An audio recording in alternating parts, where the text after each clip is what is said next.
வணக்கம். வீராஸ் வாய்ஸ் உங்களை அன்புடன் வரவேற்கிறேன்.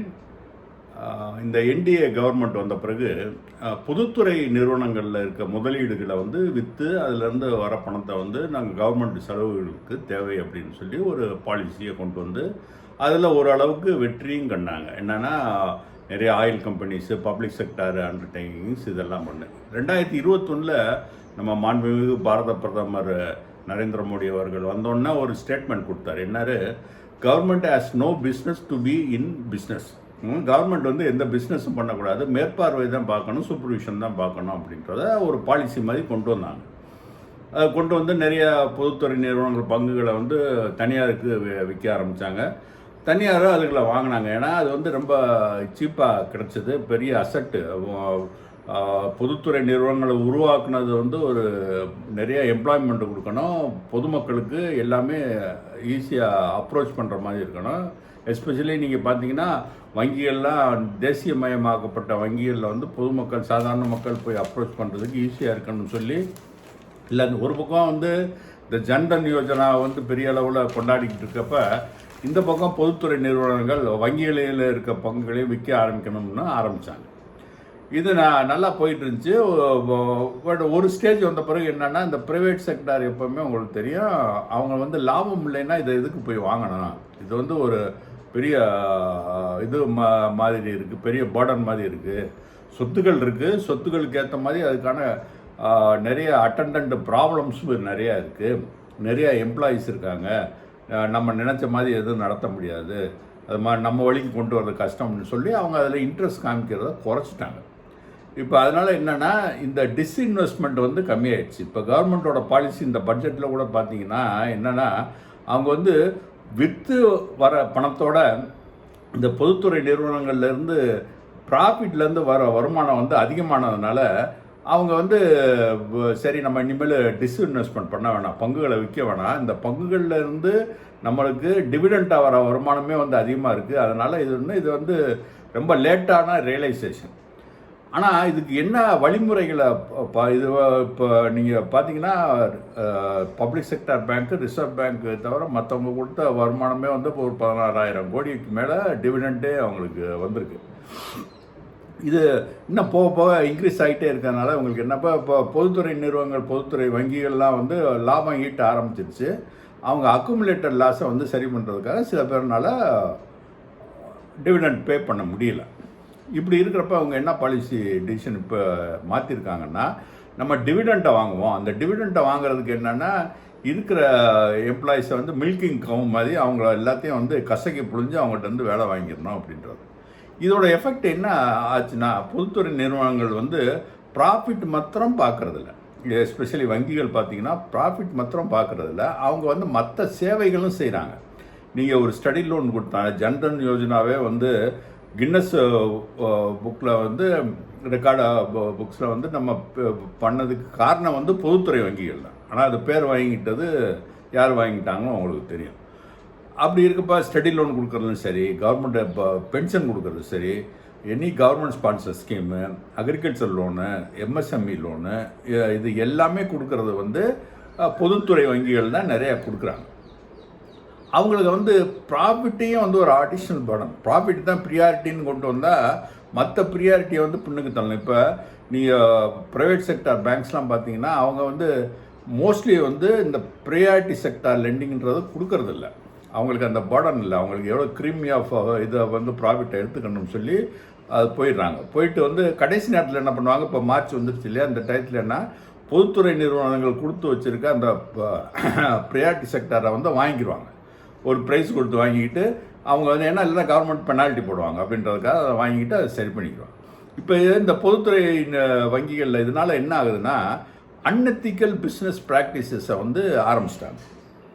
முதல்ல நேற்று கூட பந்தன் பேங்க் சிஇஓ பேசியிருந்தார். அவர் என்ன சொன்னார், நான் எப்போவுமே கஸ்டமர்கிட்ட அதர் ப்ராடக்ட்ஸ், மியூச்சுவல் ஃபண்டோ இது இன்சூரன்ஸோ வாங்குங்கன்னு சொல்லி நம்ம அவங்கள புஷ் பண்ணுறதில்ல. ஏன்னா நம்மளுக்கு அதை பற்றி முழுசாக தெரியாது, அது இன்னொருத்தரோட ப்ராடக்ட்டு. நம்ம தெரிகிறப்ப நம்ம கஸ்டமரோட பணத்தை இன்னொரு இதில் போடணும்னு சொல்லி நம்மளை நம்பி, ஏன்னா பேங்க் வரப்போ பேங்க் மேனேஜர் சொல்கிறாரு, அசிஸ்டன்ட் மேனேஜர் சொல்கிறாரு அப்படின்னு. ஆனால் இங்கே என்னென்னா டார்கெட் இருக்கான், நீ இந்த ஒரு லோன் வாங்கினீங்கன்னா, ஒரு ஜொல் லோன் வாங்கினா கூட ஒரு இன்சூரன்ஸ் போடுன்னு சொல்லி ஒரு டேக் பண்ணிடுறாங்க. அப்படி இருக்கிறப்ப என்ன ஆகுதுன்னா, உங்களுக்கு வந்து இந்த அதர் ப்ரியாரிட்டிஸை வந்து புஷ் பண்ணுறப்ப இது வந்து பெரிய ஸ்ட்ரெயின் ஆகுது. இது எந்த லெவல்லையும் இல்லை, மேலே இருந்து அந்த ப்ரெஷர் வர்றதுனால இப்போ பொதுத்துறை வங்கிகள் நிறையா வங்கிகளில் வந்து ஒரு அஜிடேஷனு ஒரு இதுனா வந்து அவங்க சம்பளத்துக்காக இப்போ போராடல. அவங்க எதுக்காக இப்போ போராடுறாங்கன்னா, ஒர்க் லைஃப் பேலன்ஸு, அவங்களோட டிக்னிட்டிக்காக.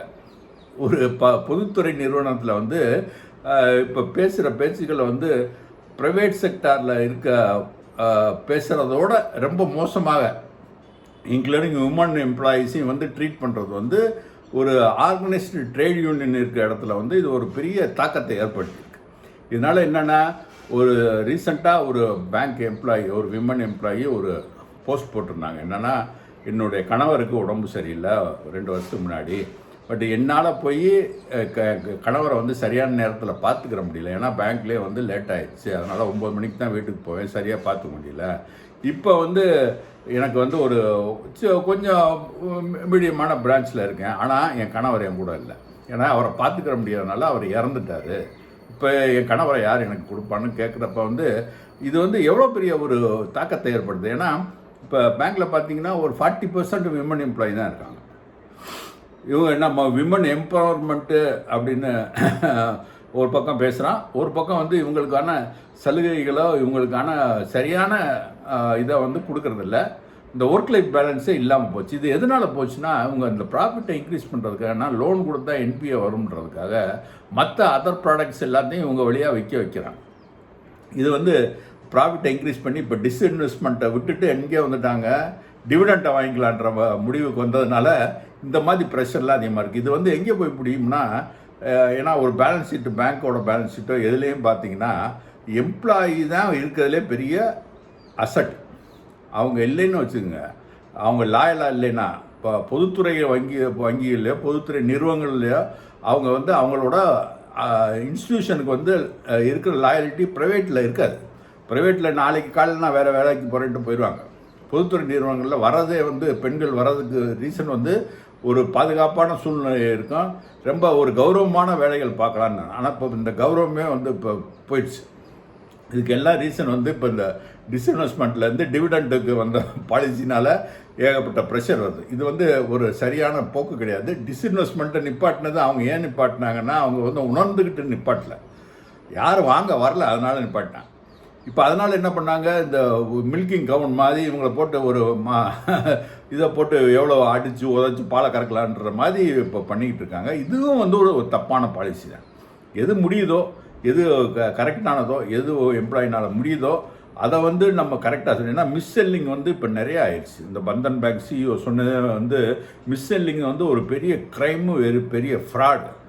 நீங்கள் இந்த ஐடிஎஃப்சி ஃபர்ஸ்ட் பேங்க்கில் கூட நீங்கள் பார்த்தீங்க, ஒரு பெரிய ஃப்ராடு. எம்ப்ளாயி இது வந்து சிஸ்டமிக் இல்லை, பட்டு லோக்கலாக 2-3 பிரான்ச்சில் ஆயிருக்கு. இப்படி இருக்கிறனா பேங்க் வரப்போ வந்து மக்களுக்கு வந்து ஃபேத்து, ட்ரஸ்ட்டு தான் முக்கியம். நான் போடுற காசு வந்து கரெக்டாக இருக்குது அப்படின்ற நம்பிக்கையில் தான் வந்து, ஏன்னா வீட்டில் வச்சுருக்கிறோமா இங்கே கொண்டு வந்து வைக்கிறோம் அப்படின்னா ஒரு நம்பிக்கையில் தான் கொண்டு வந்து வைக்கிறாங்க. அந்த நம்பிக்கையை வந்து சிதைக்கிற அளவுக்கு இந்த மாதிரி பாலிசி சேஞ்சஸை பண்ணி தேவையில்லாதெல்லாம் மக்கள் மேலே ஃபோர்ஸ் பண்ணி பண்ணக்கூடாது. இதுக்கு வந்து ஒரு முடிவு வரணும். வந்தால் தான் வந்து ஒரு பேலன்ஸ்டு க்ரோத் இருக்கும். நீங்கள் திடீர்னு டிஸ்இன்வெஸ்ட்மெண்ட்டில் வர அளவுக்கு டிவிடெண்டில் காசு வரணும்னு பார்த்தீங்கன்னா அது வந்து ரொம்ப ஒரு டைம் ஆகும். ஏன்னா நீங்கள் ஸ்டெபிலைஸ் பண்ணி உங்கள் ப்ராடக்ட்ஸ் இது பண்ணி கஸ்டமர் பேஸ் எவ்வளோங்க க்ரோ ஆக போகுது. இப்போ நீங்கள் இப்போ பார்த்தீங்கன்னா ஸ்மால் ஃபினான்ஸ் பேங்க்னு ஒரு பக்கம் கொடுக்குறாங்க, ஒரு பக்கம் கிராம பேங்க் இருக்குது, ஒரு பக்கம் கோஆப்ரேட்டிவ் பேங்க்கு, ஒரு பக்கம் பப்ளிக் செக்டார் பேங்க் இருக்குது, ப்ரைவேட் செக்டார் பேங்க் இருக்குது. காம்படிஷன் அதிகமாகிடுச்சு. ஒரு தெருவில் பார்த்தீங்கன்னா இப்போ டீ கடையோட பேங்க் தான் நிறைய ஆயிடுச்சு.